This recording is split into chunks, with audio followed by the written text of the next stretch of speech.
पार्वती जी को अमर कथा सुना रहे थे, तब उनका जन्म हुआ एक अंडे के माध्यम से। बहुत से लोग कहते हैं कि जिस समय ये अमर कथा चल रही थी उस समय पार्वती जी को नींद आ गई। अच्छा, ये बात सत्य है कि मिथ्या है? पर सुना तो यही है कि ज्यादातर के नींद आ गई जी। देखो, नींद दो परिस्थिति में आती है व्यक्ति को। कथा सुनने गए और नींद आ जाए। पहली बात कि जो कथा सुना रहा हो उसकी बातों में रस ना आवे, उसकी बातों में रस ना आवे। अब चूंकि भोलेनाथ कथा सुना रहे हैं तो भोलेनाथ से अच्छा कोई वक्ता हो नहीं सकता, वो भी भगवान की कथा का।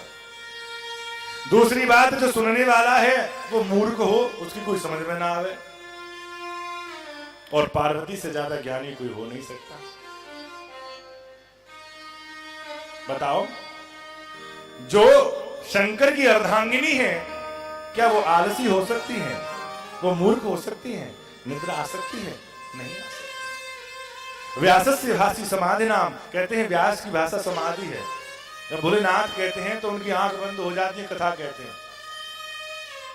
ऐसी स्थिति कुछ हमारी भी हो जाती है, हम कथा कहते हैं तो आंख बंद कर लेते हैं। भोलेनाथ समाधि में आकर के कथा कह रहे हैं। और जब पार्वती माता ने उस कथा को सुना तो मेरी पार्वती मैया भी समाधि में खो गई। सुखदेव जी महाराज जो अंडे के रूप में थे, जीवित हो गए।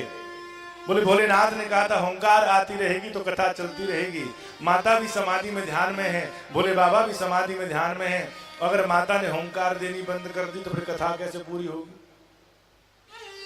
तो सुखदेव महाराज बैठ कर के होंकार भरते रहे। तो मेरी माँ कथा सुन रही हैं, मेरे पिता कथा सुना रहे हैं, और ये कथा जन कल्याण के लिए साधन का मात्र बनेगी। और इस कथा को सुनकर लोग अपने जीवन को उतारेंगे। अगर कथा का विस्तार नहीं हुआ तो कैसे होगी? मेरे सुखदेव महाराज होंकार भरते रहे। लेकिन जब कथा का विश्राम हुआ तो भोलेनाथ ने सुखदेव को देखा, मेरी कथा का हरण कर लिया, चोरी कर लिया। जबकि शंकर खुद कहते हैं, देवी मैंने अमर कथा सुन रखी है, इसीलिए मैं कभी मर नहीं सकता। ये बात जानते हैं कि जो कथा अमर कथा सुन लेगा वो कभी मर नहीं सकता। फिर भी क्रियावश क्रोधवश सुखदेव जी को मारने चलते हैं कि इसको मार दो, चोरी की है कथा का। लेकिन व्यास जी की पत्नी जब जमाई ले रही थी, सुखदेव जी गर्भ में समा गए। 12 वर्ष में गर्भ में ले भगवान से वचन लिया कि मुझे संसार की माया व्यापेगी नहीं। संसार का ये जो बंधन है ना, वो बंधेगा नहीं। अच्छा, बंधन काय का है? मन का।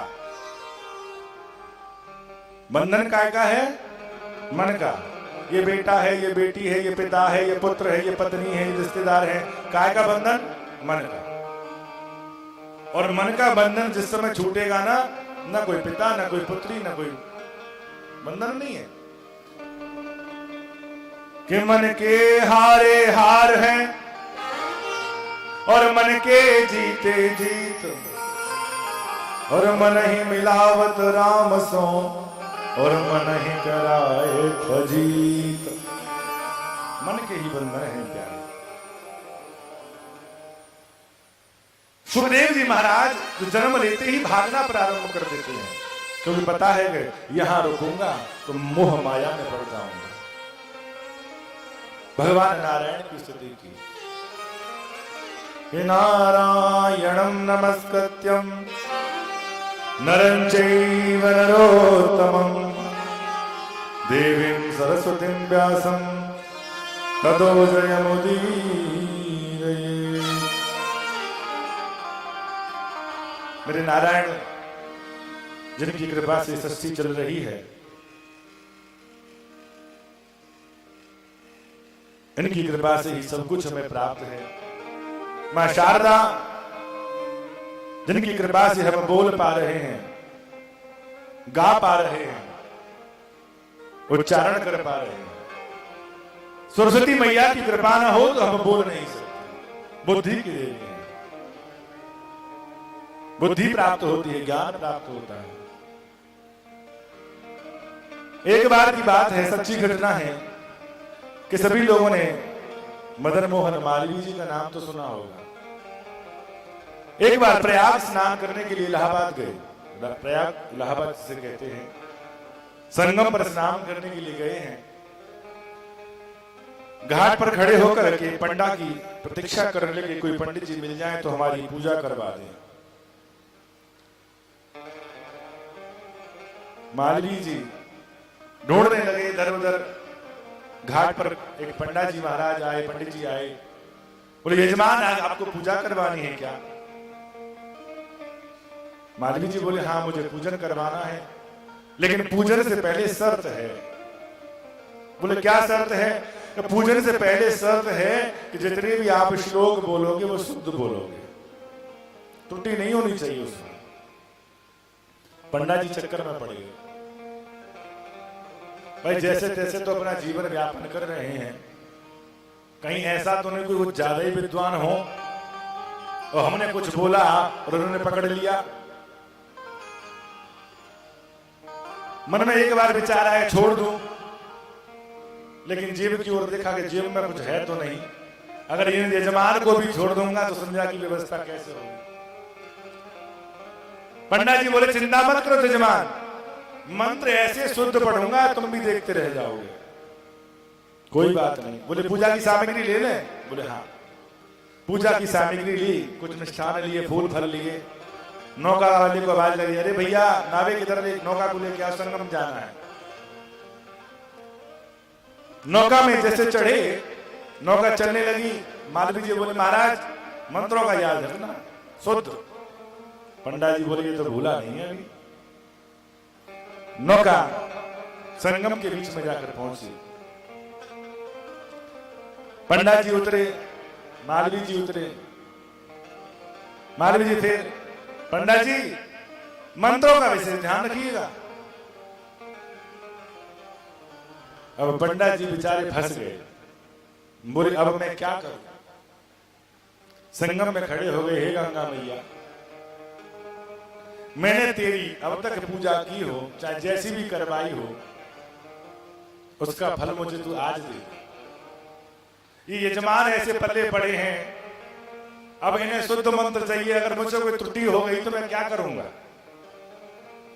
गुरु कृपा से उनको बुद्धि प्राप्त हुई, मैया की कृपा से। बुद्धि की देवी मां सरस्वती। पंडा जी बोले यजमान एक बात पूछूं आपसे? बोले बोलिए। बोले आप कहां आए हो? बोले प्रयागराज। बोले प्रयागराज में कहां आए हो? बोले संगम पर। बोले संगम पर जो संगम है वो किन किन नदियों का है? बोले यहाँ गंगा भी है, यहाँ यमुना भी है, यहाँ सरस्वती है। बोले गंगा यमुना सरस्वती कहाँ है बताना जरा। बोले इधर से गंगा आ रही है, इधर से यमुना जी आ रही है। बोले सरस्वती कहाँ है? बोले सरस्वती यहाँ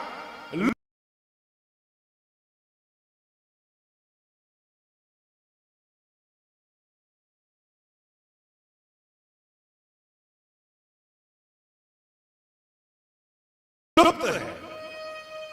सरस्वती यहाँ लुप्त रूप से अदृश्य रूप में बह रही हैं। तो पंडा जी बोले महाराज जहां सरस्वती ही लुप्त हो जाए वहां मंत्र शुद्ध कैसे हो सकती है? जहां सरस्वती ही लोप हो जाएगी वहां मंत्र शुद्ध कहां होगा महाराज? ये संगम है, यहाँ तो केवल भाव से स्नान करो, मंत्रों पर ध्यान मत दो। श्रोता मत बनो, केवल श्रोता बन करके बैठो। श्रोता बनोगे तो कुछ नहीं लेकर के जाओगे, और श्रोता बन के बैठोगे तो बहुत कुछ मिल सकता है। श्रोता बनो। सरस्वती मैया का ध्यान करते हैं सूत जी महाराज। यहां नारायण का ध्यान किया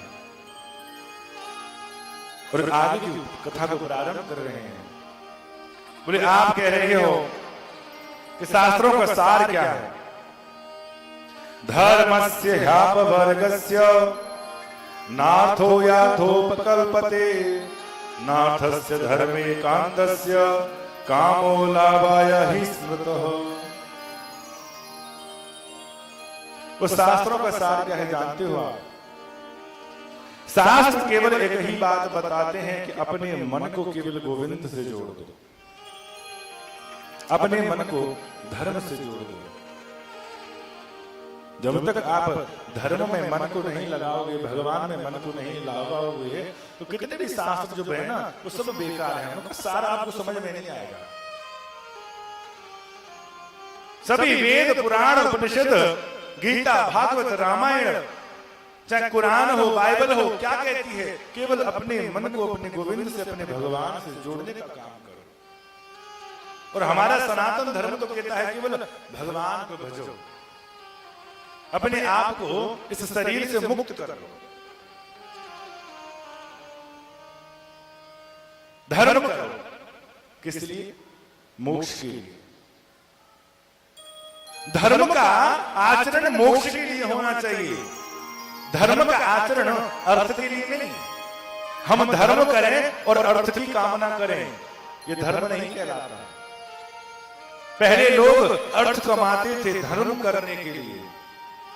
4 पैसे हो जाएंगे तो तीर्थ में जाएंगे, कथा करवाएंगे, कुआं बावड़ी मंदिर तालाब बनवाएंगे, धर्म करेंगे, अर्थ कमा करके धर्म करना है।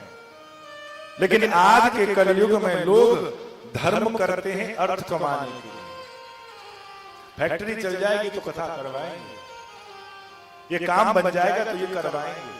पहले काम हो जाएगा तब हम करेंगे।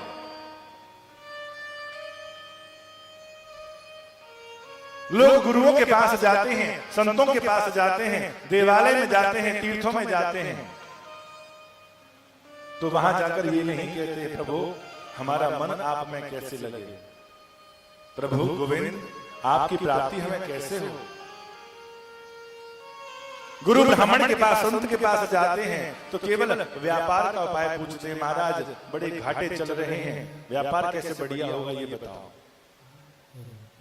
कहते हैं संत के पास अगर जा रहे हो ना तो संत से भगवान प्राप्त कैसे होंगे, केवल ये पूछा करो। और भगवान जिसको मिल जाएंगे ना तो धन व्यापार तो अपने आप चलता रहेगा। चलेगा कि नहीं चलेगा? बहुत से लोग कहते हैं अरे मेहनत नहीं करोगे तो जिंदगी में आगे नहीं बढ़ सकते हो, तरक्की नहीं कमा सकते हो। एक मजदूर मजदूरी करता है 8 घंटे की, लेकिन मिलते हैं मात्र 300 रुपए। क्या वो मेहनत करने वाला करोड़पति हो गया? बताओ। बोले पढ़ोगे लिखोगे नहीं तो नौकरी नहीं लगेगी, पैसा नहीं कमा सकते हो। आज देश में भी ऐसे लोग पढ़े हैं जो देश को चला रहे हैं, लेकिन साक्षर नहीं है। IAS PCS बनने के बाद 10 पास 12 पास लोगों के नीचे नौकरी करते हैं। भगवान की कृपा होगी ना प्यारे तो सब कुछ मिलेगा। और तुम सोचो कि मैं करने वाला हूं, मैंने किया है, मेरे द्वारा हुआ है, तो मैं कोई करने वाला नहीं हूं। कौन करने वाला है? भगवान। जितनी भी घटना घट रही हैं, जो भी हम कर रहे हैं, जो भी हो रहा है, बस गोविंद की कृपा से। बात बताई थी ना कि हो हई वही जो राम रच राखा, को कर तर्क बड़ा वैसा। जो भगवान ने रखा है ना वो घट कर के रहेगा, कुछ बदलने वाला नहीं है। परिस्थिति के अनुसार अपने मन को मत बदलो। मन बड़ा परिवर्तन होता है। कहते हैं हमारा सुख मिला दुख मिला, सुख दुख वैसे है नहीं संसार में। मन की इच्छा पूरी हो गई तो सुख है, नहीं हुई तो दुख है। बोले क्या करना है? बोले करना तो केवल एक ही है, भगवान गोविंद का नाम जपते चलो। गोविंद का नाम जपते। भगवान ने जो भी हमें दिया बहुत दिया है, और हमारी औकात से बहुत ज्यादा दिया है हमें। क्योंकि पहली बात तो हमारी इतनी सामर्थ्य नहीं है मानव देह हम आ जाए। मानव देह मिली, ब्राह्मण जन्म मिला, वैष्णव कुल मिला, सब कुछ हम पे प्राप्त है, धन है, संपत्ति है, सब कुछ दिया, विशेष अनुग्रह है। तो हर परिस्थिति में केवल गोविंद को धन्यवाद करते रहिए। कि सीताराम सीताराम सीताराम कहिए, जाहे वेद राखे राम ताहे वेद रहिए। सीताराम सीताराम सीताराम कहिए, जाहि विधि राखे राम ताहि विधि रहिए। सीताराम सीताराम सीताराम कहिए, चाहे विधि राखे राम ताहे वेद रहिए। सीताराम सीताराम सीताराम कहिए, जाहि विधि राखे राम ताहि विधि रहिए। सभी गाइए, भाव में ताली बजाकर भी सभी गाइए।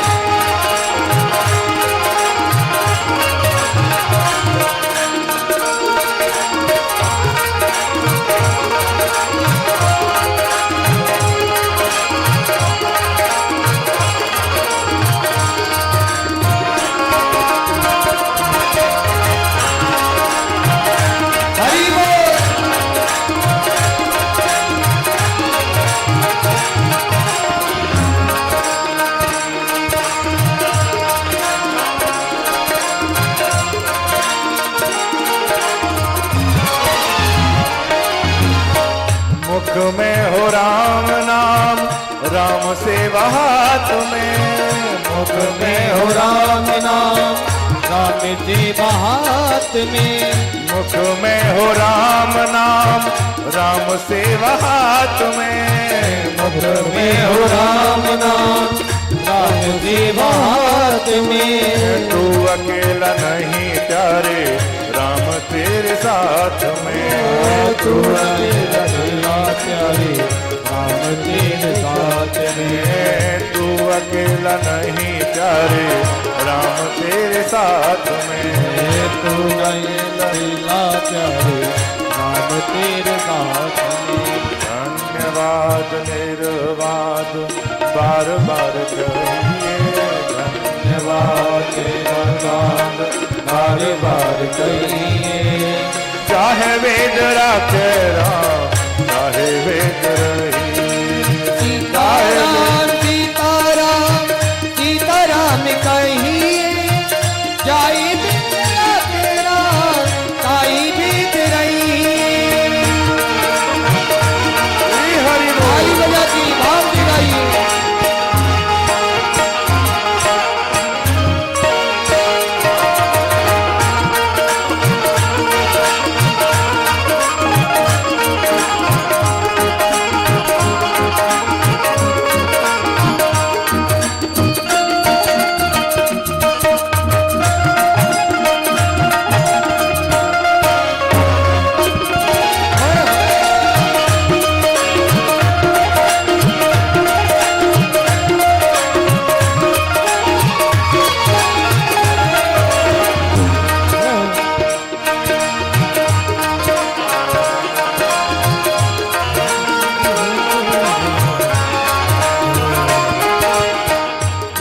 अभिमान तो फिर मान नहीं पाएगा।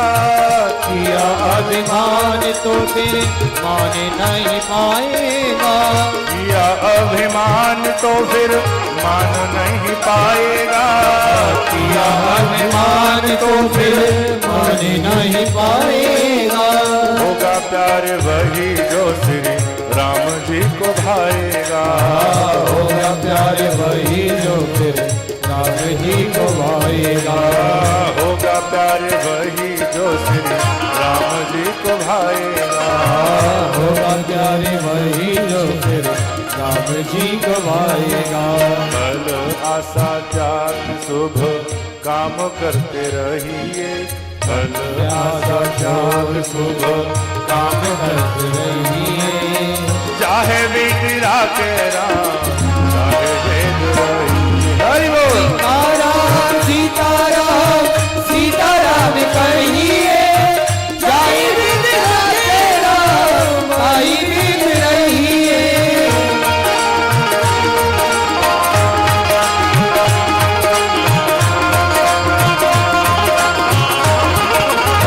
हरि बोल।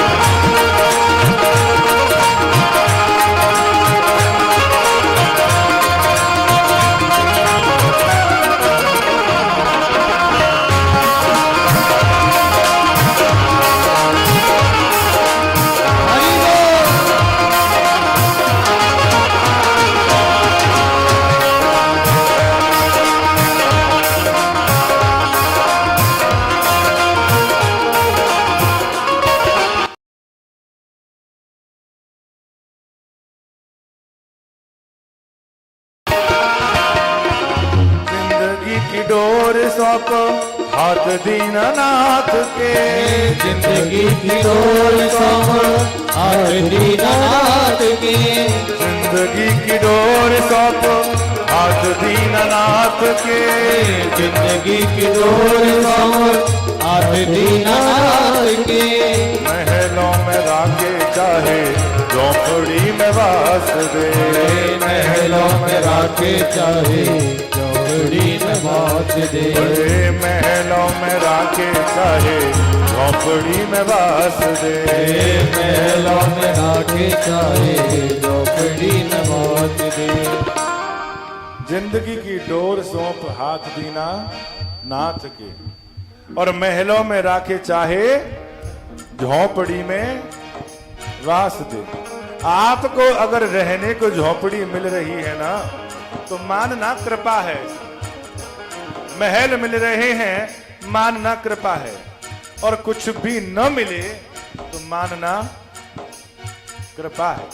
क्यों कृपा क्यों है?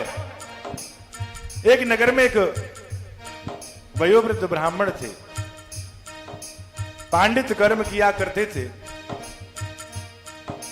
टूटी फूटी सी झोपड़ी थी, लेकिन जिसकी झोपड़ी होती है उसे भी कामना होती है कि मेरा भी 2 मंजिल का मकान बन जाए, लेंटर वाला मकान।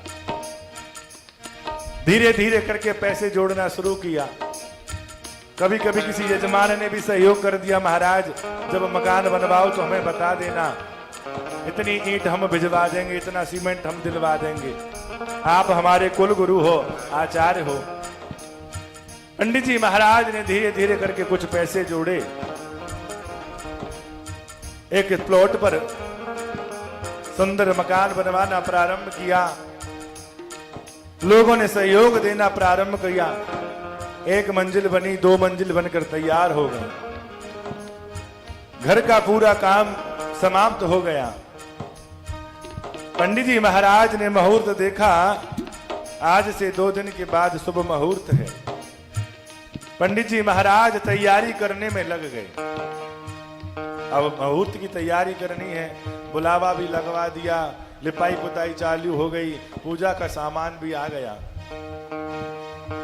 और कल गृह प्रवेश करना हो।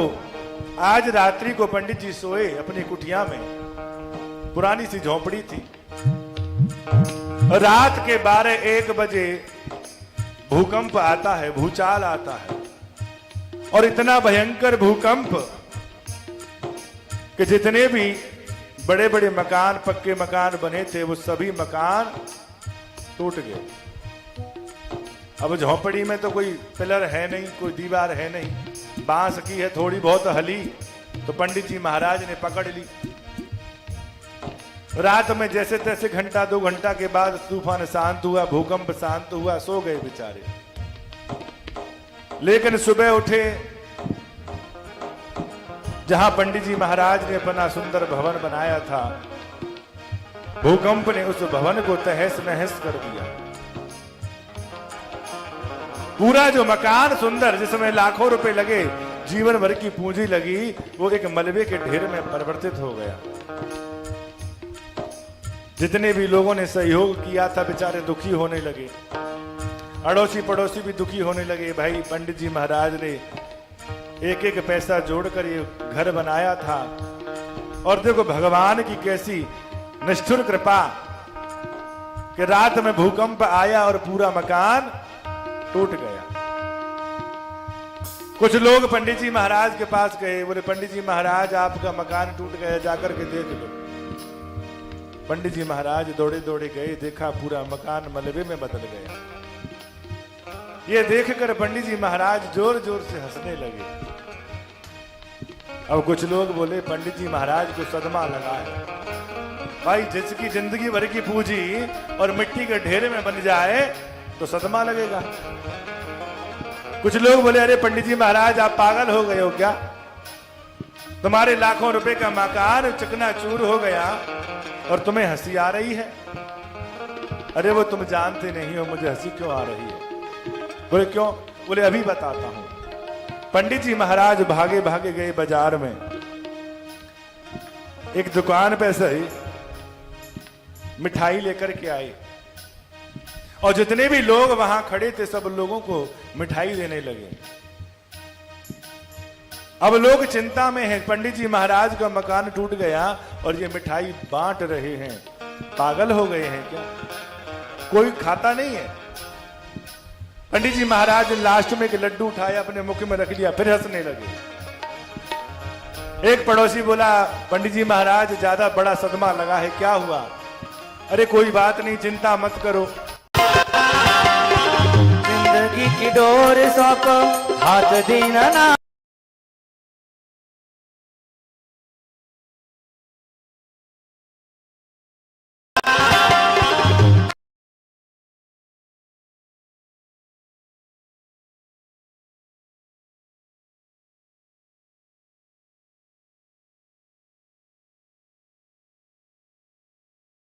संत बोले, अच्छा जितने लोग यहाँ बैठे हैं सब भगवान को मानते हैं? सभी लोग बोले हाँ हाँ भगवान को मानते हैं जी।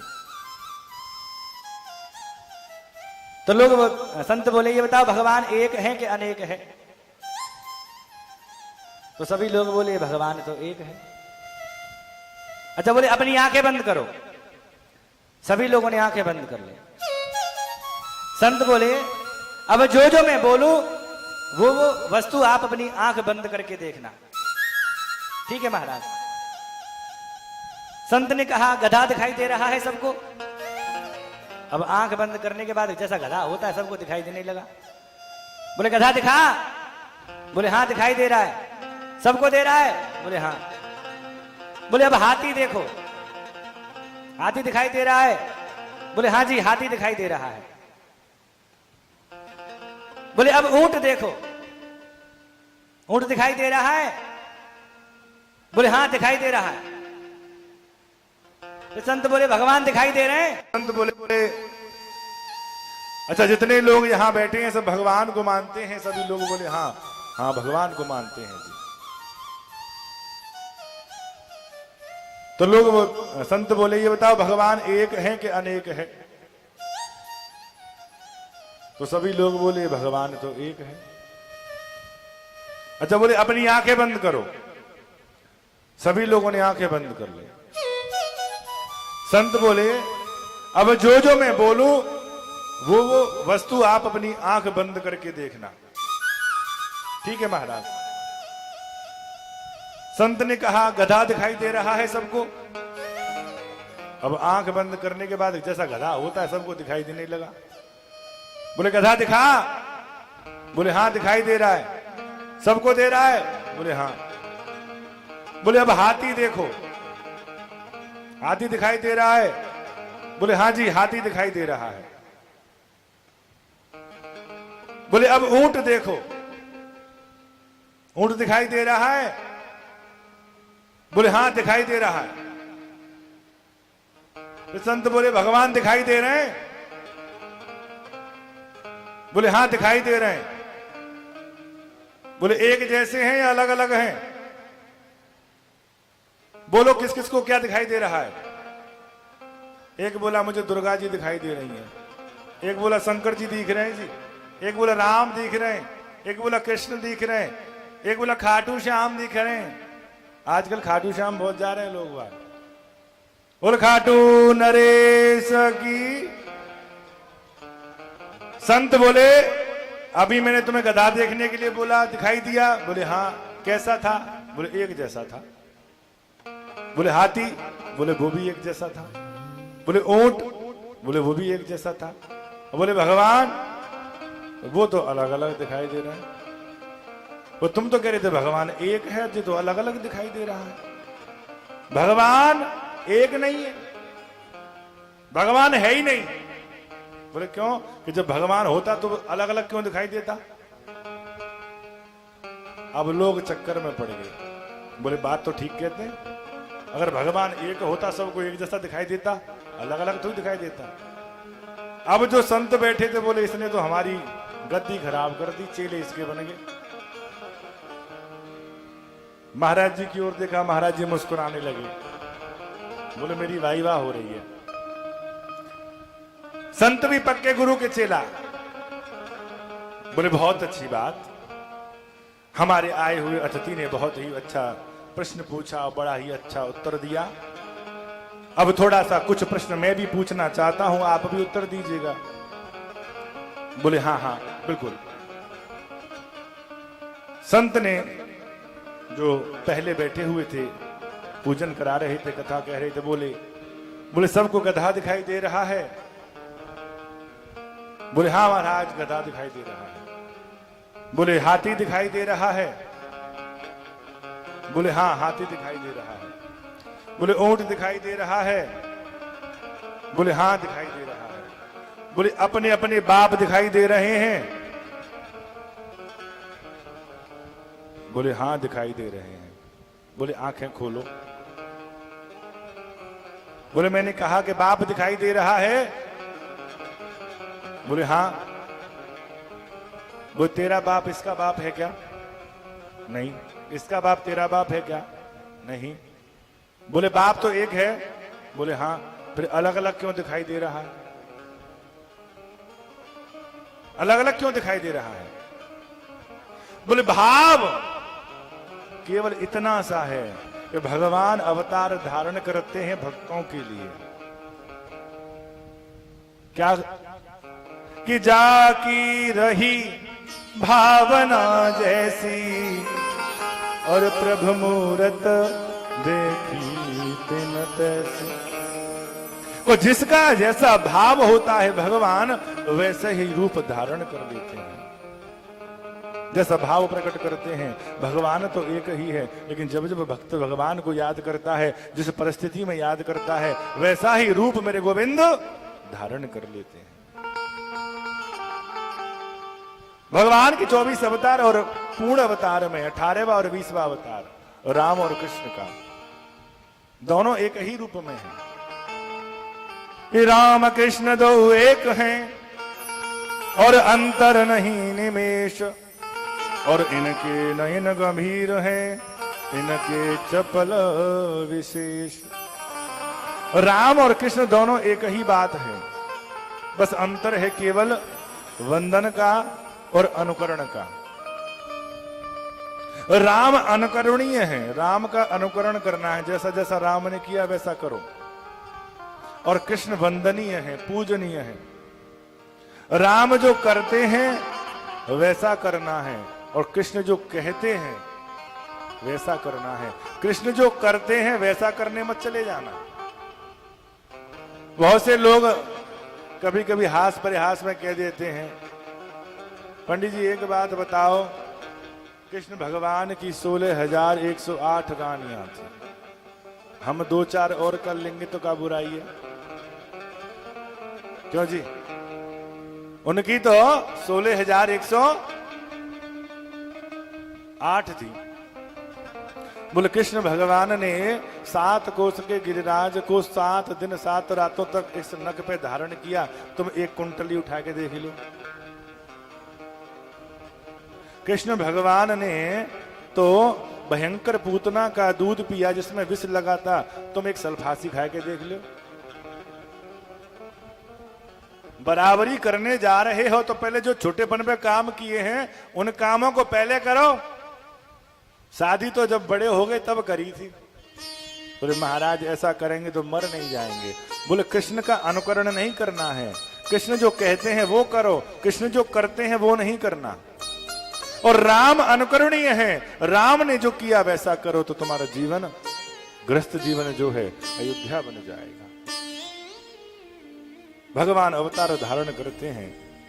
भगवान के पूर्णावतार हैं, आविशावतार हैं, अंशावतार हैं। भगवान ने भक्तों के कारण विभिन्न अवतारों को धारण किया है। और एक बात बताऊं कि जीवन का जो परम लक्ष्य है ना, वो केवल गोविंद की प्राप्ति है। और जब गोविंद से धराधाम को छोड़ करके जाते हैं ना, वो धर्म कहा जाता है। धर्म भगवान की सेवा में है, पूजन में है, अर्चन में है। भगवान से विमुख होकर के तुम जीवन में कोई कार्य करते हो तो जीवन में कभी सुख नहीं पा सकते हो, शांति नहीं पा सकते हो। वैभव तुम कितना भी कमा लो, धन तुम कितना भी कमा लो, लेकिन जब तक मन शांति आपको प्राप्त नहीं है, जो भी प्राप्त है वो पर्याप्त है। और जो भी प्राप्त है उसको पाने के बाद अगर आप संतुष्ट नहीं हैं, मन में शांति नहीं है, तो आपके द्वारा प्राप्त वस्तु, प्राप्त पद, प्राप्त अभिलाषा जो भी आपको मिला है वो आपको शांति नहीं दे सकती। मन को शांत रखो, संतुष्ट रखो।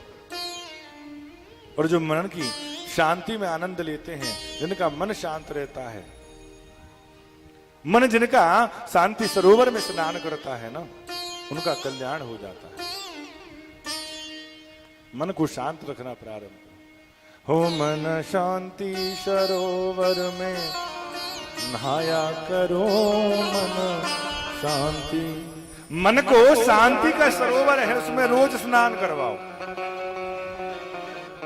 और जब तक स्नान नहीं करवाओगे इसके विकार दूर होने वाले नहीं है। हो मन शांति सरोवर में नहाया करो, मन शांति। मन शांति सरोवर में नहाया करो, मन शांति। मन शांति सरोवर में नहाया करो, मन शांति। मन शांति सरोवर में नहाया करो, मन शांति।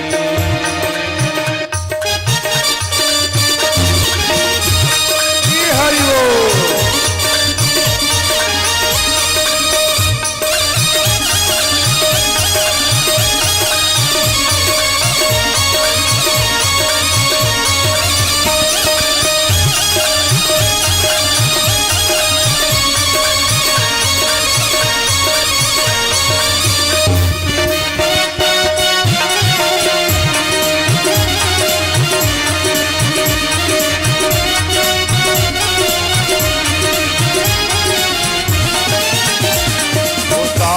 बिना कुछ नहाना नहीं है, शांति बिना कुछ नहाया नहीं है।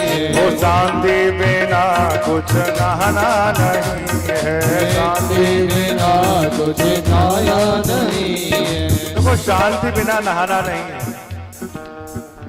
कैसा नहीं है? चाहे गंगे में गोते लगाया करो, मन शांति।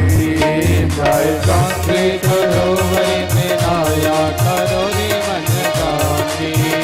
मन शांति सरोवर में नहाया करो, मन शांति। मन शांति सरोवर में नहाया करो रे, मन शांति।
कुछ पूजा नहीं है, शांति बिना कुछ पूजा नहीं है।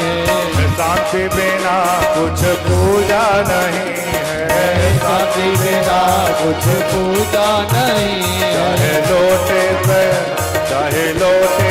लोटे चढ़ाया करो, मन शांति।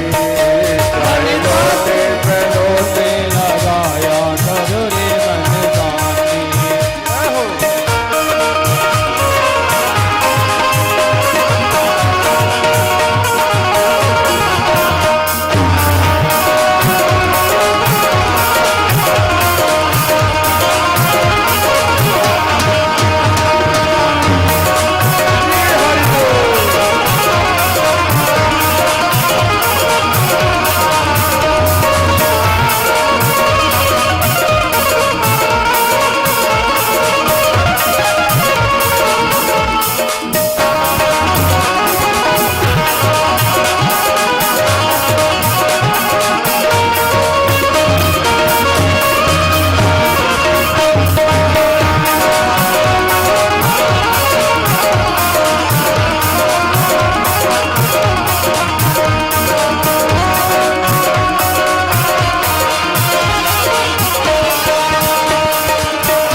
कुछ दान नहीं है। शांति बिना कुछ दान नहीं है। शांति बिना कुछ दान नहीं है। शांति बिना कुछ दान नहीं चाहे है। थैली पे थैली लौटाया करो मन शांति। मन शांति करो बर में नाया करो मन शांति। मन शांति करो बर में नाया करो मन शांति।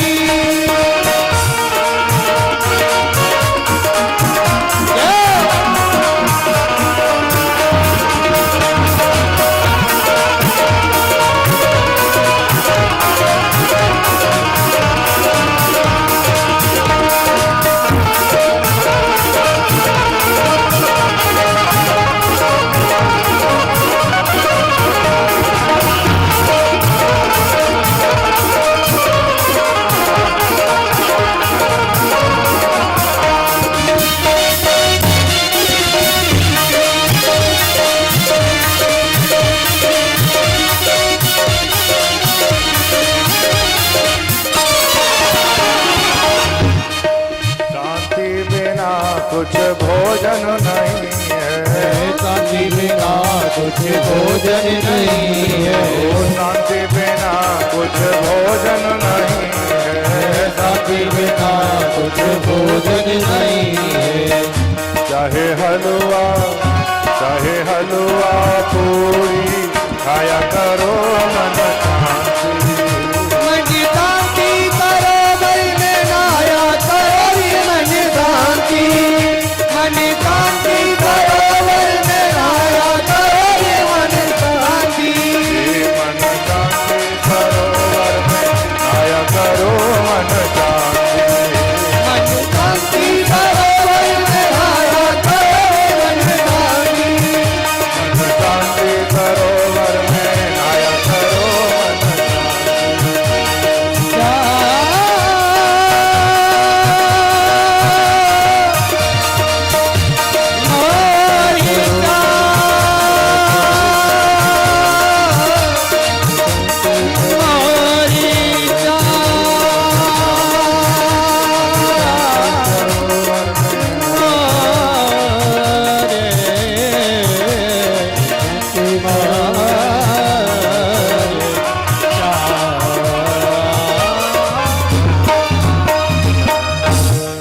बोलिए बांके बिहारी लाल की जय जय श्री राधेश।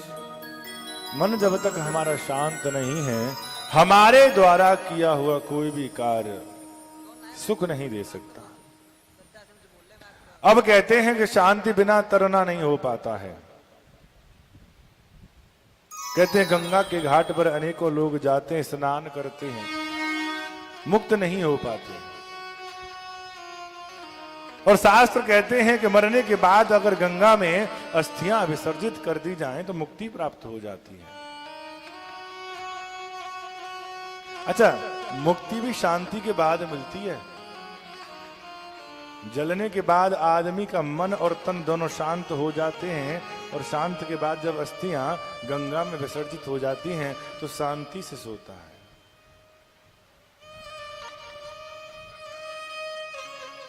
गंगा में मछली भी है, मगर भी है, कश्यप भी है, छोटे छोटे जीव हैं, मुक्त नहीं हो पाते क्योंकि उनका मन भजन थोड़ी कर सकता है। भजन तो हमारा मन कर सकता है। बहुत से लोग कहते हैं पंडित जी हम बहुत पूजा करते हैं, अर्चन करते हैं, 4-4 घंटे माला जपते हैं, भोले बाबा पे जाते हैं, चामड़ जाते हैं, पथवारी जाते हैं। पूजा सार्थक कब है? भगवान आपके लोटों को नहीं देख रहा, आपके मन को देख रहा है। आप अभी से लोटे चढ़ा दो भगवान के ऊपर। मंदिर में गए, घर से जाते हैं फिर भी चुगली बुराई है, मंदिर में जाते फिर भी चुगली बुराई है, लौट कर आते हैं फिर भी चुगली बुराई है। अरे जिस चीज को तुम्हें छोड़ने के लिए बोला जाता है तुम उसको छोड़ते नहीं हो तो भगवान कहां से मिलेंगे? दान करने की बारी आती है, तुम कितना भी दान कर लो, मन शांत नहीं, चित्त शांत नहीं, आप मुक्त नहीं हो सकते हो। भोजन अनेक प्रकार के बने हैं, लेकिन भोजन में जब तक शांति नहीं है तब तक आनंद नहीं मिलने वाला। मन को शांत रखना जरूरी है, चित्त को शांत रखो, गोविंद के चरणों में अपने मन को लगा दो। शौनकादिक ऋषि कहते हैं, आपने श्रीमद् भागवत सप्ताह ज्ञान की बात कही, तो किसने लिखी ये भागवत, क्यों लिखी, कहां लिखी, किसको सुनाई, उसके सुनने से क्या फायदा है। सूत जी महाराज कहते हैं कि द्वापरे समुन प्राप्ते तृतीये युर्वर्ये जातः पराशराध्योगी वासव्याम कलया हरि।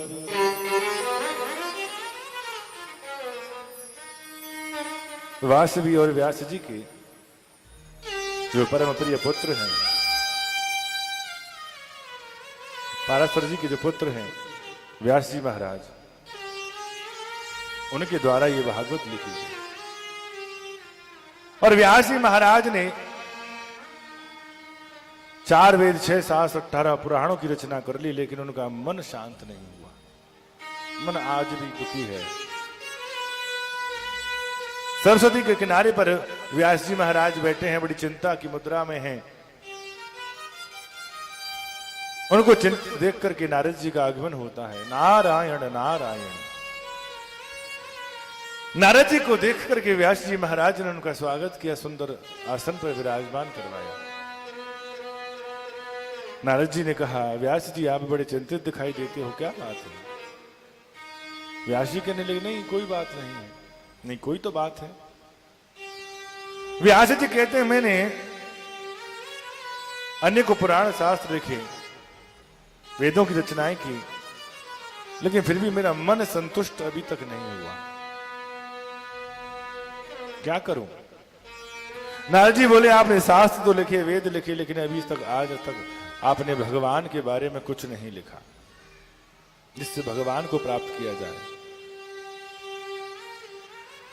सूत जी महाराज कहते हैं, जब व्यास जी की समस्या को सुना तो यहां श्रीमद् भागवत में लिखा हुआ है, श्री सूतौ श्री नारदौ वाचौ। व्यास जी ने जब अपनी समस्या को बतलाया, यहां वर्णन मिला कि श्री नारदौ वाचौ। जहां भी नारद जी का नाम आया है वहां श्री का उच्चारण नहीं है, लेकिन यहां जब व्यास जी से बात चल रही है तब लिखा है श्री नारदौ वाचौ। क्यों? क्योंकि यहां अब नारद नहीं बोल रहे हैं, यहां साक्षात नारायण नारद जी के माध्यम से बुलवा रहे हैं, इसलिए यहां श्री का संपुट लगा करके श्री नारदौ वाचा लिखा गया। नारद जी कहते हैं, अब तक आपने केवल संसार के बारे में लिखा, संसार के लिए लिखा, भगवान के बारे में नहीं, और भगवान के बारे में नहीं लिखा, भगवान को नहीं लिखा। और आप जानते हैं भगवान नाम की महिमा। जिस नारद का आज आप पूजन कर रहे हैं, ये नारद ऐसे ही पूजनीय नहीं हुआ है। बोले मतलब?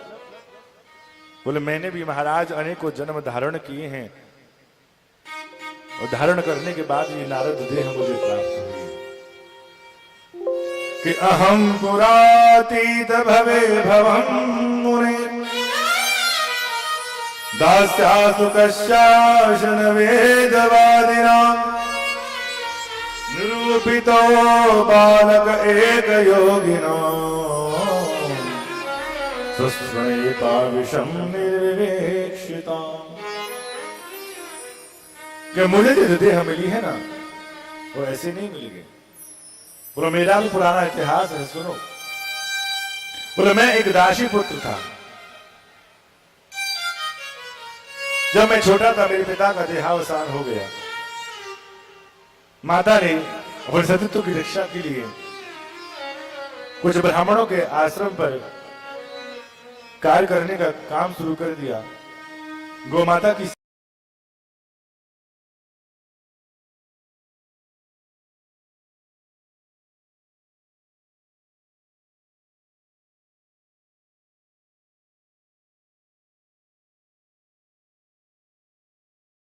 सेवा में मेरी माता रहती। और ब्राह्मण और संतों के बीच में मैं धीरे धीरे बड़ा होने लगा। एक बार चातुर्मास करने के लिए कुछ संतों का आगमन उन ब्राह्मणों की कुटिया पर हुआ। संतों को देखकर मेरा मन भी बड़ा रम गया। मैंने संतों से कहा, मुनिवर, अगर आपकी आज्ञा हो तो मैं भी आपकी सेवा में लग जाऊं। बोले हाँ लग जाओ। बोले आप मुझे बताते रहिए, मैं वैसा ही कार्य करता रहूंगा। तो संतों ने कह दिया, बेटा देखो, हम प्रातः काल यज्ञ करते हैं तो उसमें समृद्धाएं चाहिए, पुष्प चाहिए, दूर्वा चाहिए और ये सामग्रियां हैं। ऐसा करना तुम प्रतिदिन इनकी व्यवस्था कर देना।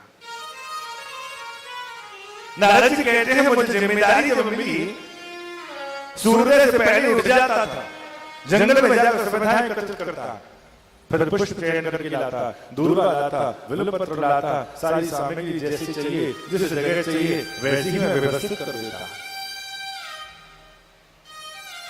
मध्याह्न काल में जब संत यज्ञ कार्य पूरा कर रहे थे, उसके बाद में भोजन प्रसादी होती, मैं बड़े प्रेम से उनको भोजन करवाता। संत भोजन करके जब उठ जाते तो संतों के द्वारा छूटी हुई प्रसादी को मैं प्रसाद रूप में ग्रहण करता। और जानते हो व्यास जी महाराज, संतों की प्रसादी का प्रभाव बड़ा विशेष है। कहते हैं ना, जैसा खाओगे अन्न वैसा होगा मन, जैसा पियोगे पानी वैसे होगी वाणी। जो दिन रात भजन करते हैं, ऐसे संतों की झूठी प्रसादी जब मैंने खाई तो मेरा मन परिवर्तित हो गया। और मन परिवर्तित होने का मतलब है आपका जीवन परिवर्तित हो गया। मन को ही तो बदलना है। ये भोजन हम करते हैं, पानी हम पीते हैं, सारी व्यवस्थाएं हैं, ये मन के कारण ही तो है। क्यों जी? जितनी व्यवस्था हम करते हैं मन के कारण तो है। मन तो कहता है, ये पेट कहता है मुझे भर दो, पेट कहता है मुझे भर दो। अब चाहे तुम हाथ की रोटी बना के चटनी लगा के खा लो, भर ही जाएगा। लेकिन मन कहता है नहीं, मटर पनीर होना चाहिए, आलू की सब्जी होनी चाहिए। मन बड़ा चंचल है ना। मेरा मन उस प्रसादी को खाकर के पवित्र हो गया। और हमारे मन बड़े दूषित हो रहे हैं आजकल, क्योंकि विचार दूषित हैं। लोग संतों की प्रसादी, भगवान की प्रसादी को खाने में अपमान महसूस करते हैं, घृणा करते हैं। और घरों में क्या होता है, किसी की शादी की सालगिरह हो, जन्मदिन हो, केक कटेगा, एक पीस कटेगा, तो एक ही पीछ में पूरा घर, खानदान, अड़ोसी पड़ोसी सब खा लेंगे। चखाते हैं कि ना, काट के लो, ये भी खा, वो भी खा, ये भी खा, ये भी खा, सबको। अब तो नई चीज चले गई, मोहर पोत देंगे सब लोग। संतों की प्रसादी खाने में अपमान महसूस करते हैं और लोगों की झूठन खाने में बड़ा आनंद लेते हैं। संतों की प्रसादी से मेरा मन पवित्र हो गया। 4 महीने पूर्ण हुए, संत जाने लगे। मैंने कहा मुझे भी अपने साथ लेकर के चलिए। संत जैसे ही मुझे ले जाने लगे तो मेरी माँ ने कहा, गुरुदेव बुढ़ापे की लाठी है, एक ही पुत्र है, पति छोड़ के जा चुके हैं। संतों ने समझाया, बेटा अभी माता है, कर्म अभी बाकी है, जब तक माता है तब तक माता की सेवा करो, बाद में भजन करना। बोले गुरुदेव कुछ मंत्र दे जाइए, मुझे साथ नहीं ले जा सकते हो तो। मुझे भगवान का मंत्र देकर के चले गए। संत चले गए, अब मेरा मन केवल भगवान के भजन में लगा रहता। अब 1-2 दिन भजन करता रहा तो कोई बात नहीं, क्योंकि संत अभी 2-3 दिन पहले ही गए थे। लेकिन 4-6 दिन जब हुए तो माता हमें टोकने लगी, अब जब भजन पूजा में ही लगो रहेगो कि कोई और भी काम करना है। अरे भैया पढ़ो लिखो, कछु कार्य करो, व्यापार करो, नौकरी लगाओ। कछु काम नहीं करोगे तो फिर शादी कैसे होगी? शादी नहीं होगी तो फिर बाल गोपाल कैसे होंगे? नारद जी कहने लगे, पहले तो मैं ये सोच रहा था कि माता जी सिधारें तो हम भजन करें, और माता जी तो जाएंगी बाद में, पहले ही खूंटा बांध के जा रही हैं हमारे संग कि शादी कर लो फिर बच्चे करो। मेरा मन भजन में लगा रहा और मन में बस केवल एक ही कामना, प्रभु आपका दर्शन जल्दी हो और मैया से छुटकारा जल्दी मिले। और एक दिन की बात, संध्या काल में मेरी मैया गोदोहन का लिए जा रही थी, गाय का दूध काढ़ने जा रही थी, तो मार्ग में एक काले सांप ने उनको डस लिया। कुछ लोगों ने मुझसे आके कहा, तेरी माता को काले सांप ने खा लिया। एक तरफ तो प्रसन्नता, एक तरफ दुख। दुख इस बात का कि माता थी अब नहीं रही, और प्रसन्नता इस बात की कि अब तक जो बंधन बंधा हुआ था वो बंधन मुक्त हो गया। माता का संस्कार करने के बाद उत्तर दिशा जहां संत लोग गए थे, मैं भी वहां चल दिया। चलते चलते घनघोर जंगल पड़ा, उस जंगल में बैठ करके मैं भगवान का ध्यान करने लगा। जब मैं ध्यान करने लगा और ध्यान करते करते मैं समाधि में चला गया, और समाधि में ही मुझे भगवान के साक्षात दर्शन हुए। सुंदर अलौकिक रूप को देखा और एक क्षण के बाद में ही वो रूप अदृश्य हो गया। बार बार मैंने आंख बंद करके ध्यान करने का प्रयास किया, लेकिन वो जो स्वरूप दिखा था वो दोबारा दिखाई नहीं देता। जब मुझे बार बार प्रयास करते हुए गोविंद ने देखा तो गोविंद की आकाशवाणी हुई, अरे बालक, अब तुम बार बार मुझे देखने का प्रयास मत करो, अभी तुम्हें मेरा दर्शन नहीं हो सकता। तुम्हें अभी तपस्या करनी है, तप करना है, तप करने के बाद मेरा दर्शन होगा। अभी आप परिपक्व नहीं हो। बालक ने कहा, महाराज जब मैं अभी परिपक्व नहीं हुआ, अभी अबोध हूं, ज्ञान नहीं है, संस्कार नहीं है, तो आपने मुझे दर्शन क्यों दिए? भगवान बोले, बेटा अगर मैं तुम्हें दर्शन न देता तो तुम्हारे मन में मुझे पाने की कोई चाहना न उठती। जब तक मेरे बारे में, मेरे दर्शन के बारे में, मेरे रूप के बारे में तुम्हें जानकारी न होती, तब तक तुम्हारे मन में मेरे प्रति श्रद्धा भाव जागृत नहीं होता। ये तो मैंने तुम्हें दर्शन इसलिए दिखा दिए कि कहीं तुम्हारे मन में संदेह न हो जाए। बोले अब तुम भजन करो, जब ये सृष्टि का नाश होगा, पुनः निर्माण होगा, तब तुम मेरे प्रिय बनकर के जन्म लोगे। नारद जी कहते हैं कि मैं भजन करता रहा, प्रलयंकारी दृश्य उत्पन्न हुआ, सौरी पृथ्वी का नाश हुआ, पुनः निर्माण हुआ, और अब की बार मैंने ब्रह्मा के पुत्र के रूप में जन्म लिया। व्यास जी महाराज, ये नाम का प्रभाव है। इतनी बात कही, व्यास जी महाराज के चेहरे पर मुस्कुराहट आ गई। व्यास जी महाराज तुरंत सरस्वती नदी के किनारे पहुंचे हैं, गणेश भगवान का आवाहन किया, श्रीमद् भागवत का निर्माण प्रारंभ हो गया। श्रीमद् भागवत का निर्माण प्रारंभ हुआ। व्यास जी महाराज ने बोला और गणेश जी ने भागवत जी को लिखा। भागवत जी पूर्ण हुई। व्यास जी महाराज विचार करने लगे, सबसे पहले भागवत का ज्ञान किसको दिया जाए। पुत्र का स्मरण आया, चिंतन हुआ कि मेरा जो बेटा संसार की मोह माया से विरक्त है, सन्यासी हो गया, उसको बुलाया जाए, उसको ये ज्ञान दिया जाए। बोले ऐसे तो वो यहां आएगा नहीं, क्या करूं?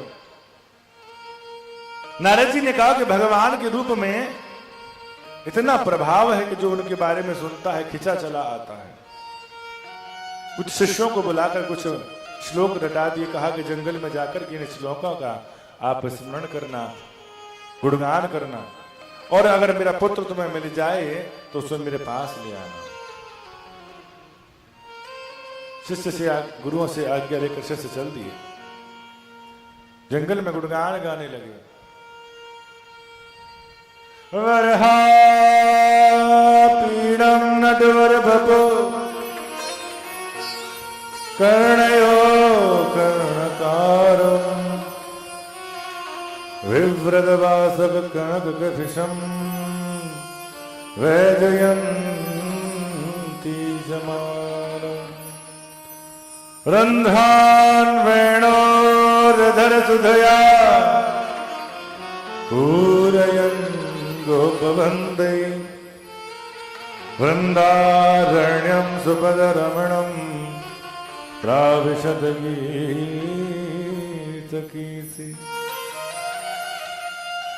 वरहापीडं नटवरकपो कर्णयो कर्णकारम्। जिनके मस्तक पर सुंदर मोर पंख विराजमान है,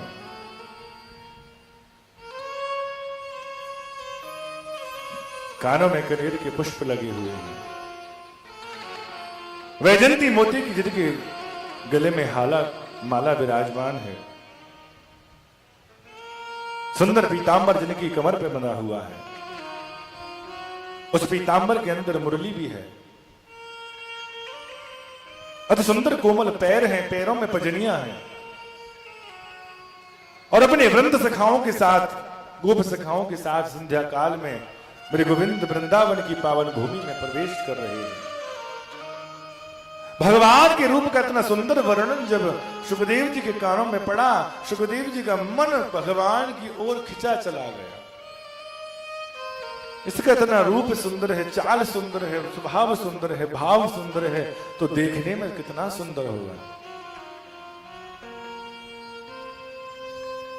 उसका रूप कैसा होगा? मन खिंचा, चलने को तैयार हुए, लेकिन एक ही क्षण अपने मन को समझा दिया, अरे जिसका रूप इतना सुंदर हो, जिसकी चाल इतनी सुंदर हो, जिसका श्रृंगार इतना सुंदर हो, जो सुंदरता की मूर्ति है, और जो सुंदर होता है, सुंदर लोगों को अभिमान बहुत होता है। सुंदर व्यक्ति हर किसी को नहीं प्राप्त हो सकता। जो इतना ही सुंदर है, जिसमें सुंदरता का अभिमान होगा, तो वो हम जैसों को कहां प्राप्त होगा। हम ठहरे संत सन्यासी, हम जैसे लोगों को वो कहां मिलने वाला है। पुनः अपने मन को साध करके फिर बैठ गए। थोड़ी देर के बाद में दूसरा श्लोक सुनाई दिया। अहो बकीयं स्तनकालकूटं जिघांसयापाय यदत्त साध्वी लभे गतिं धातुचितां ततोऽन्यं कं वा दयालुं शरणं व्रजे। अहो बकीयं स्तनकालकूटं जिघांसयापाय यदत्त साध्वी। दोबारा श्लोक सुना। अहो बकीयम स्तनकालकूटम। बकासुर की पत्नी बकी, पूतना, जो भगवान को मारने के लिए कालकूट विष लगा करके भगवान का दुग्धपान कराने के लिए आई है, लेकिन ऐसे विष पिलाने वाली दुष्ट पापात्मा, दुरात्मा राक्षसी को भी भगवान वो गति प्रदान करते हैं जो आगे चलकर यशोदा मैया, देवकी मैया को प्राप्त होने वाली है। जो अपने मारने वाले पर भी कृपा करके उसका उद्धार कर दे, इससे ज्यादा करुणावान कौन हो सकता है। जो भगवान की इस करुणा को उन्होंने सुना कि जो मारने वाले पर भी कृपा करे, अरे देने वाले पर तो सब कृपा करते हैं। किसी से तुम राम राम कर दो, राम राम के बदले राम राम मिल जाएंगे, लेकिन तुम्हें कोई गाली दे तो तुम राम राम करोगे क्या? हो सकता है तुम भी गाली दो कि लात घूसा दे दो उसको। और जो मारने आई है ऐसी पूतना का भी भगवान वो मोक्ष कर रहे हैं जो देवकी और यशोदा का होना है। तुरंत सुखदेव जी महाराज गुफाओं से निकल के आते हैं। शिष्य थे, उनसे पूछा आपको ये श्लोक कहां से मिले? बोले हमारे पास गुरु जी के पास बहुत सारे श्लोक हैं। बोले कौन है आपके गुरु? बोले हमारे गुरु हैं व्यास जी महाराज। बोले वो तो मेरे पिता हैं।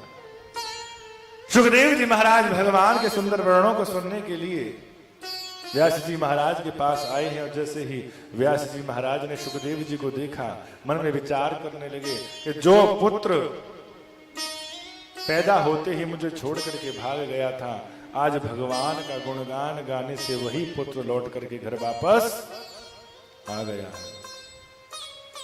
धन माया के चक्कर में तुम भगवान को अगर भजना भूल जाते हो ना, भजन करना भूल जाते हो, तीर्थ करना भूल जाते हो, दान करना भूल जाते हो, कथा पूजा करना भूल जाते हो, तो मान लो भगवान भी तुमको भूलने में देर नहीं लगाएगा।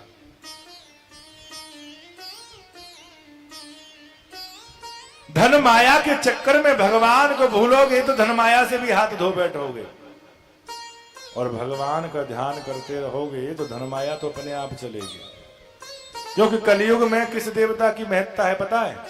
कलयुग में है नारायण की महत्ता, क्योंकि नारायण है धर्म स्वरूप, धर्म की पत्नी है लक्ष्मी, लक्ष्मी है धन स्वरूपा। कौन? धन। आजकल बिना पैसे कुछ होता है? नहीं होता। लक्ष्मी भी कब रुकेगी?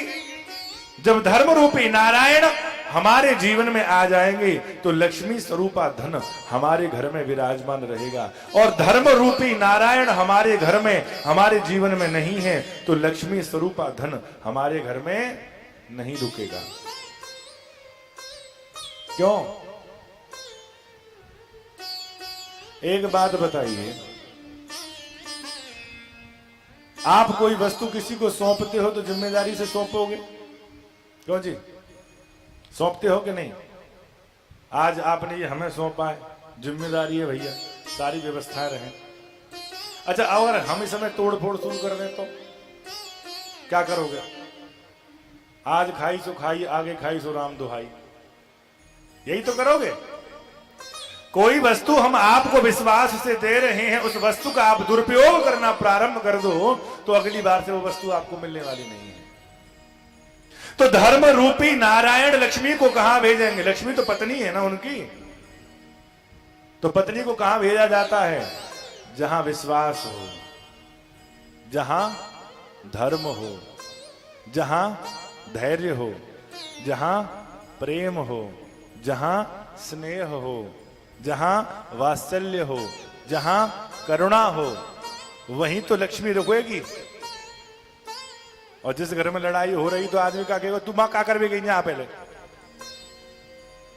तो धर्म रूपी नारायण लक्ष्मी को पहले वहां से बुलाते हैं जहां कलह प्रारंभ हो जाती है, जहां कलह है, क्लेश है, व्याधियां हैं, दुर्व्यसन है, वहां लक्ष्मी रुक नहीं सकती है। ये ध्यान रखना।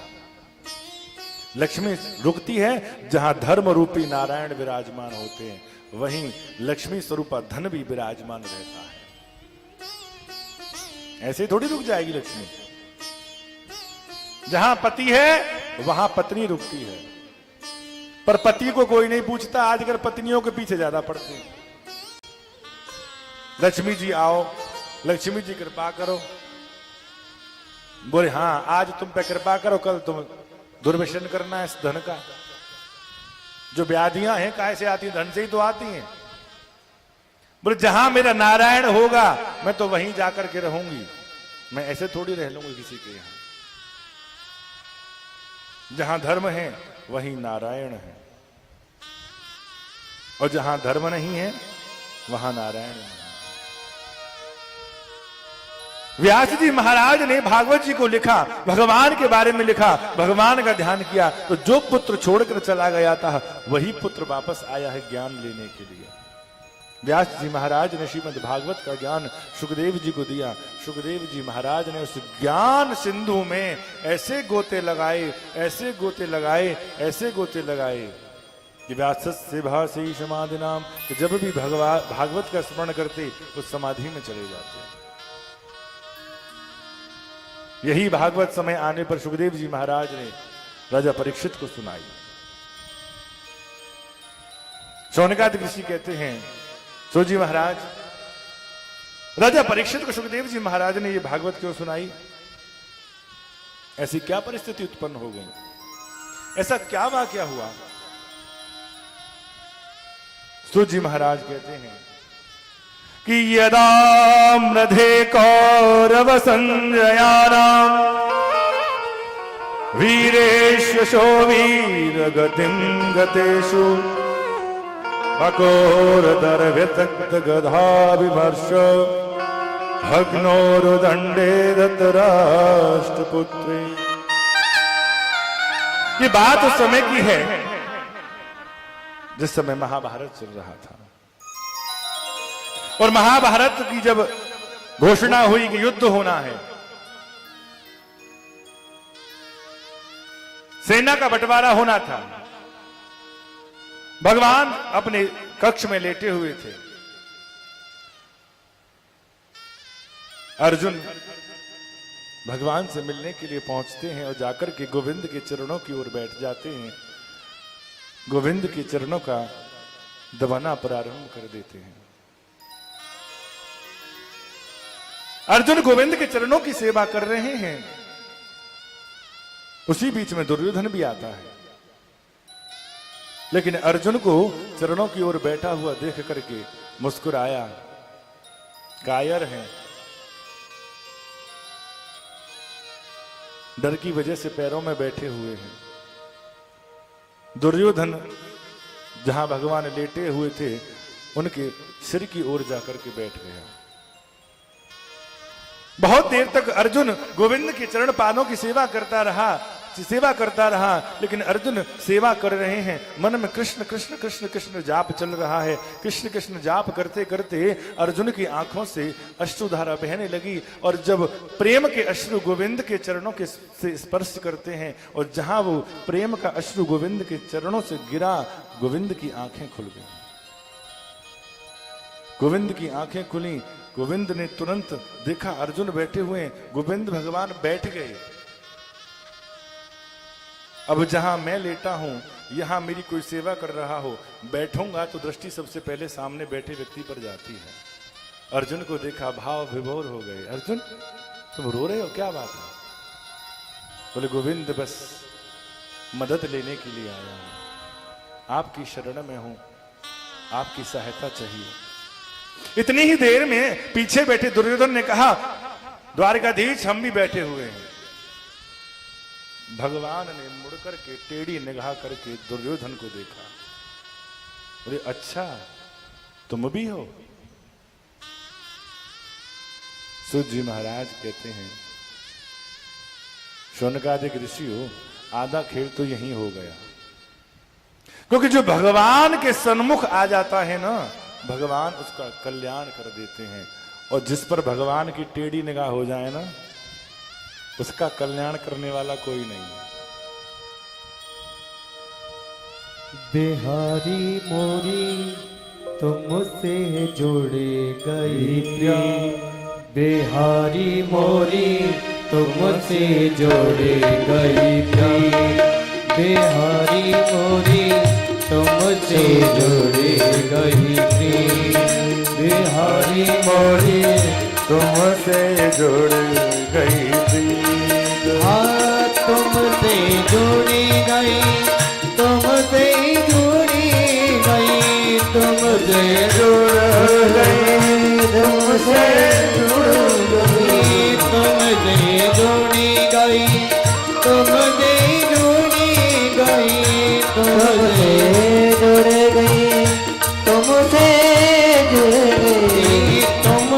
जुड़ गई थी बिहारी मोरी तुमसे जुड़ गई थी, बिहारी मोरी तुमसे जुड़ गई थी।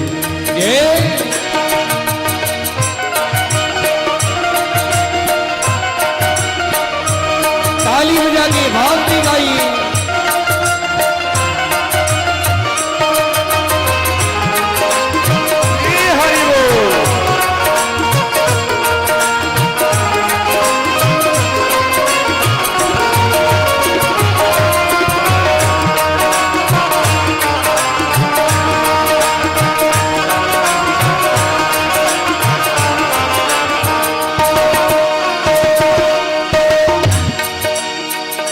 सावली सूरत मन मोरी बस की, सावली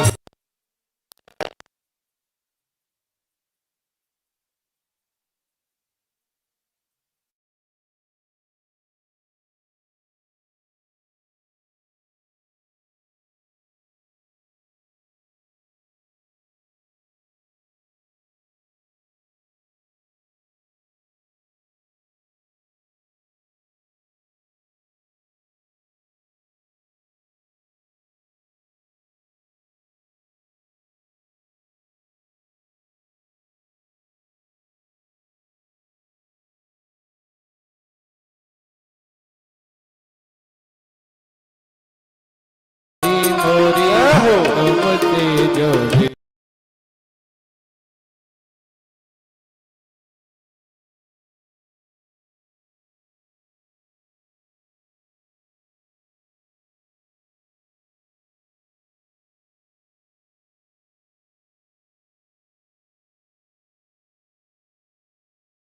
रूपकल्पिता वदेष्णा भगवते सात्वक पुंगवे विभुम्ने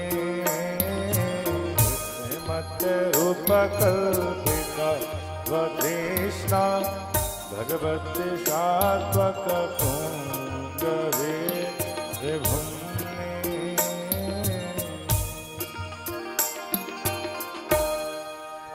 इति मत रूप कल्पिताव तृष्णा भगवती सात्वक पुंग। मेरी जो मेरी मति है ना, ये वे तृष्णा है, इसमें इच्छा नहीं है, कामना नहीं है। अगर इसको आप स्वीकार कर लोगे ना गोविंद, तो मरते समय मेरी मुक्ति हो जाएगी। मुक्ति कब संभव है? जब आप इस मन को गोविंद को समर्पित कर दो, अपनी बुद्धि को गोविंद के चरणों में लगा दो। मरते समय अगर आपकी बुद्धि, आपका मन गोविंद के चरणों से नहीं लगा है तो मुक्ति संभव है क्या? कि एक मृगा के संगते भरत धरी मृग देह और तुलसी उनकी कौन गति जो घर घर करत स्नेह। अभी जड़ भरत का प्रसंग आएगा। मरते समय बुद्धि कहां लग गई?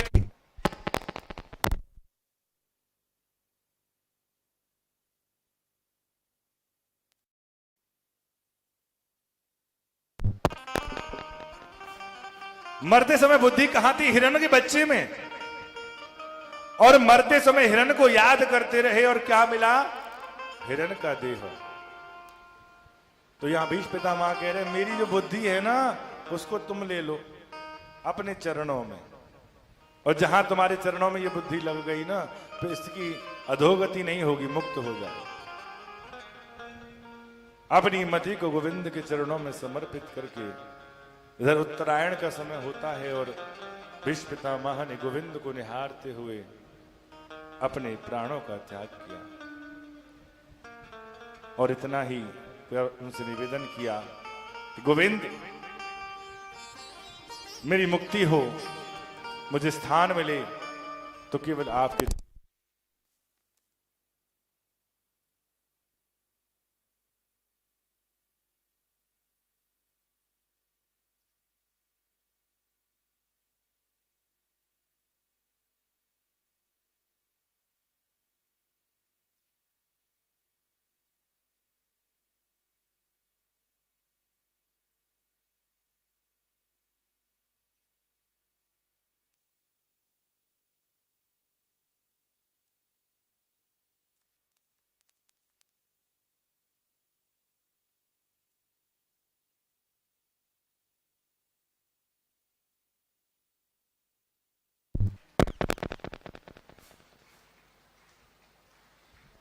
बोलिए द्वारकाधीश भगवान की जय। जय जय श्री राधे इतना तो करना स्वामी, इतना तो करना स्वामी, जब प्राण तन से निकले। इतना तो करना स्वामी, जब प्राण तन से निकले। इतना तो करना स्वामी, जब प्राण तन से निकले। इतना तो करना स्वामी, जब प्राण तन से निकले। गोविंद नाम लेकर, गोपाल नाम लेकर, मेरे प्राण तन से निकले। इतना तो करना स्वामी।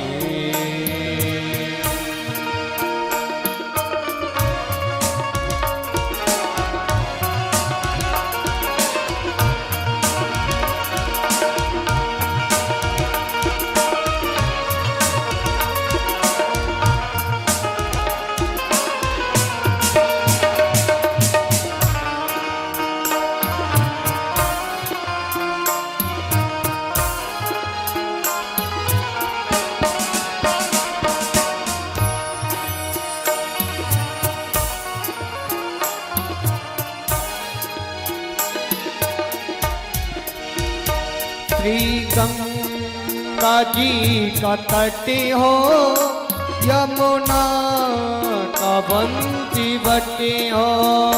श्री गंगा जी का तट हो, यमुना का बंसीवट हो।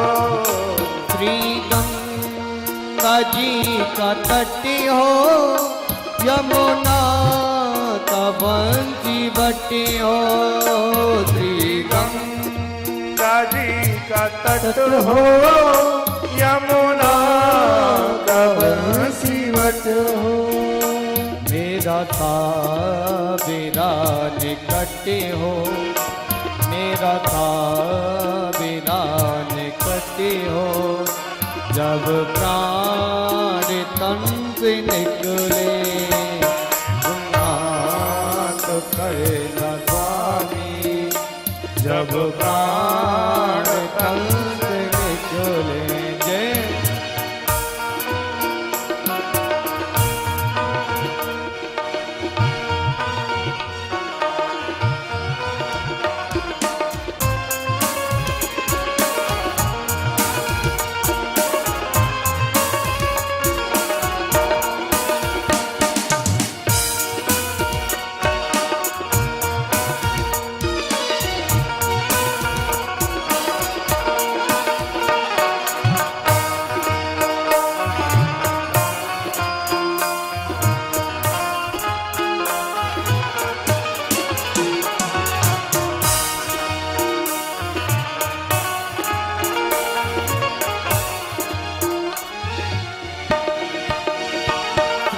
वृंदावन स्थल हो, मेरे मुख में तुलसी दल हो।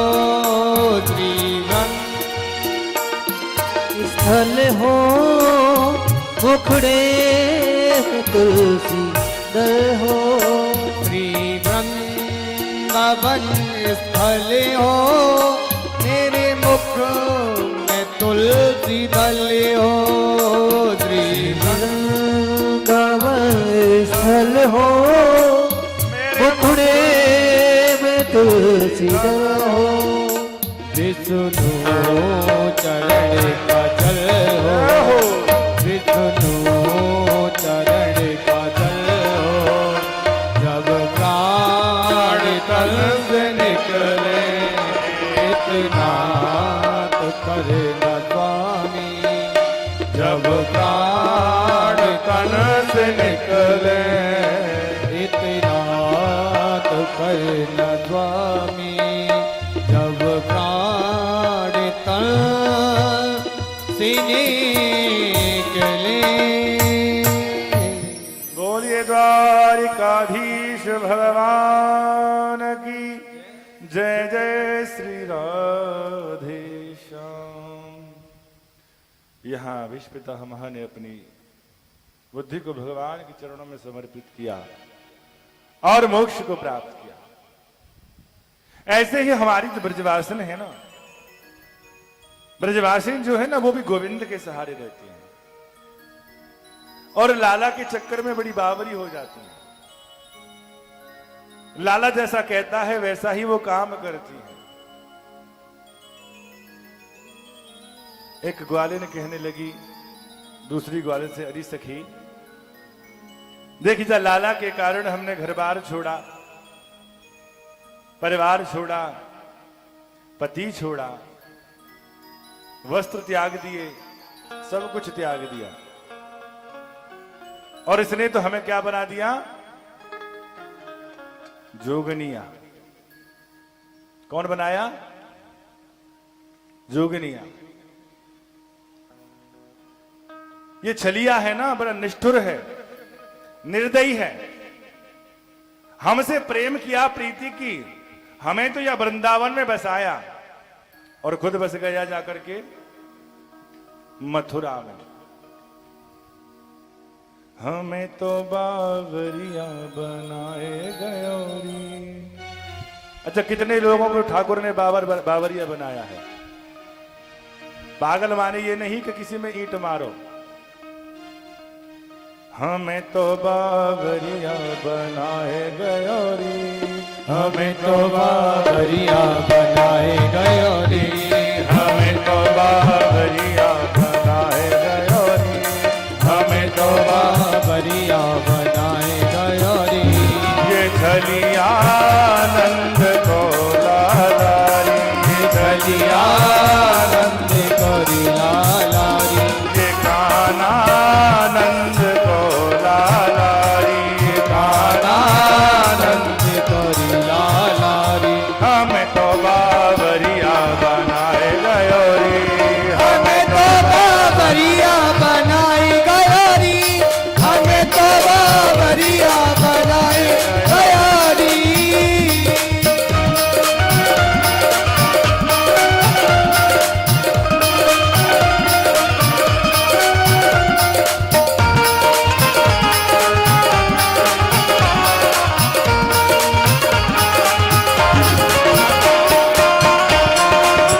हरि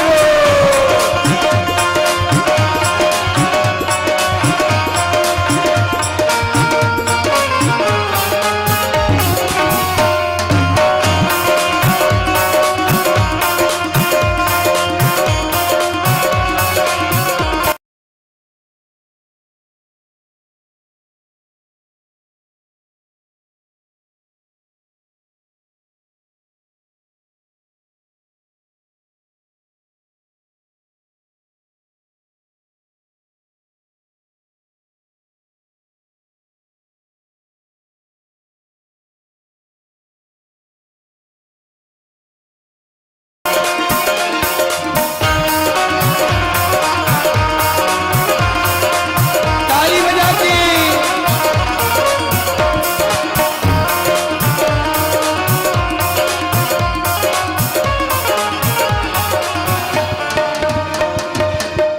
आप खावे माखन मिश्री, आप तो खावे माखन मिश्री, आप खावे माखन मिश्री, आप तो खावे माखन मिश्री, माखन मिश्री, माखन मिश्री।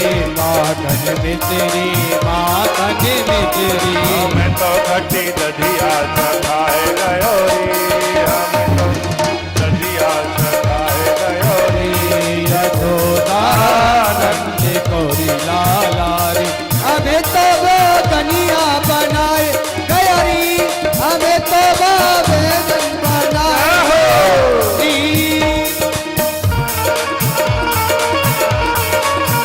ताली बजा के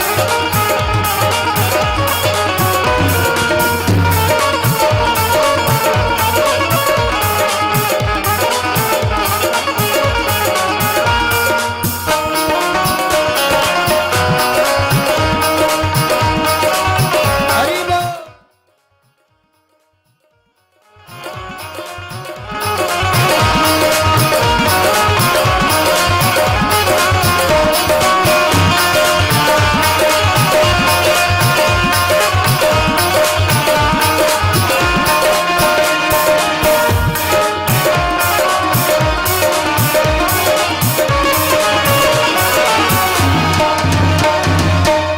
आप कहोड़े साल दो साला, आप चहोरे काल साला, आप कहोड़े साल दो साला। आप चहोरे काल साला। हमें तो पीताम्बर ओढ़ाए गयोरी, हमें तो पीताम्बर ओढ़ाए गयोरी, ये छलिया नंद को लालारी। ये छलिया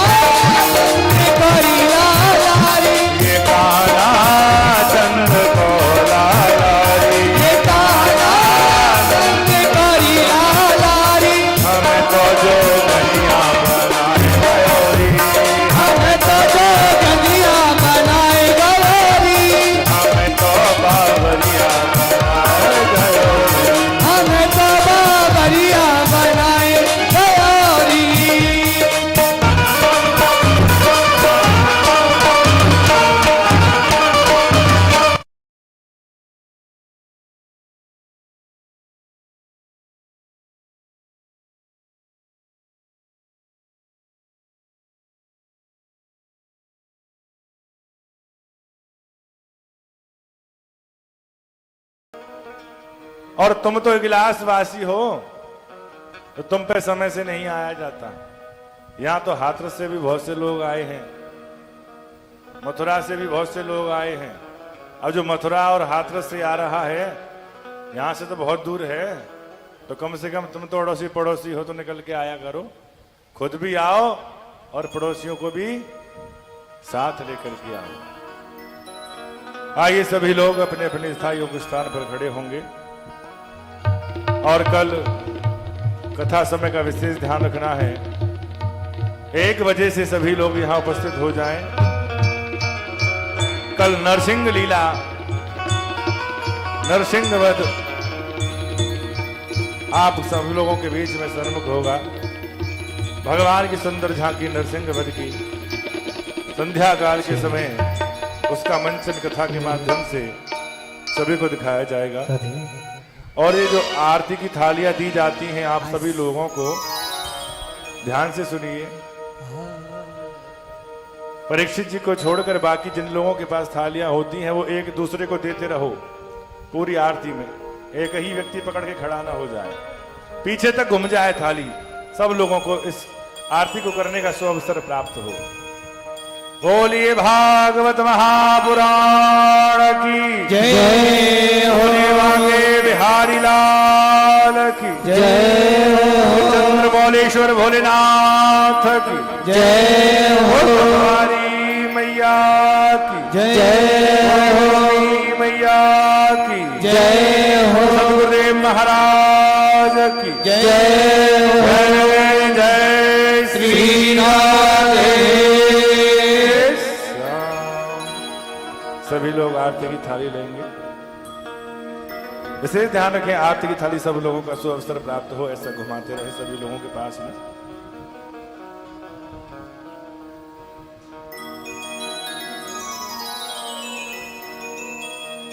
आरती गाओ प्यारे तुमको मना,